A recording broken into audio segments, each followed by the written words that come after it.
ভারতে Christian missionary কার্যক্রম নিয়ে এটি একটা সংক্ষিপ্ত আলোচনা।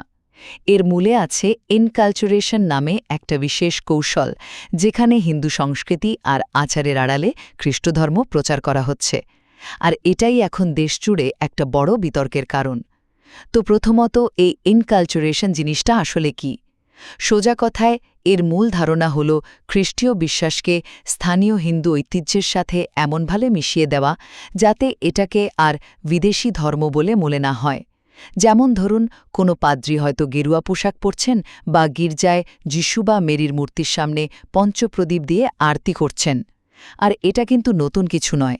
সেই ১৬০৫ সালে রবার্ট ডি নোভিলি নামে একজন ফরাসি জেসুইট নিজেকে রোমান ব্রাহ্মণ বলতেন। এমনকি ১৯৬৯ সালে ভ্যাটিকান নিজেও ভারতের গির্জাগুলিকে এই ধরনের ১২টি বিশেষ অভিযোজনের অনুমতি দিয়েছিল। দ্বিতীয়ত, এর পেছনে কিন্তু একটা বেশ সংগঠিত পরিকল্পনা কাজ করছে।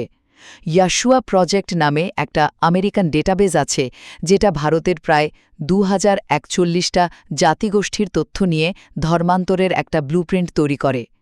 তাদের আরেকটা গোপন কৌশল হল ইনসাইডার মুভমেন্ট। মানে একজন ব্যক্তি খ্রিস্টধর্ম গ্রহণ করার পরেও সামাজিকভাবে তার হিন্দু নাম আর পরিচয় দুটোই বজায় রাখেন।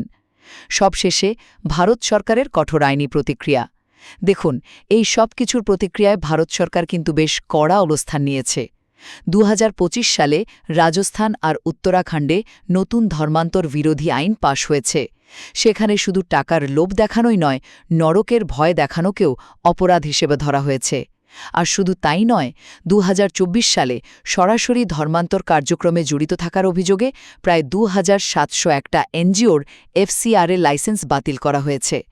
সংক্ষেপে বলতে গেলে ইনকালচুরেশন কৌশলটি এখন ভারতের সাংস্কৃতিক সম্মান আর আধ্যাত্মিক প্রতারণার বিতর্কের একেবারে কেন্দ্রে চলে এসেছে, এবং দেশের আইনি ব্যবস্থা এটিকে জাতীয় নিরাপত্তার প্রশ্ন হিসেবেই দেখছে।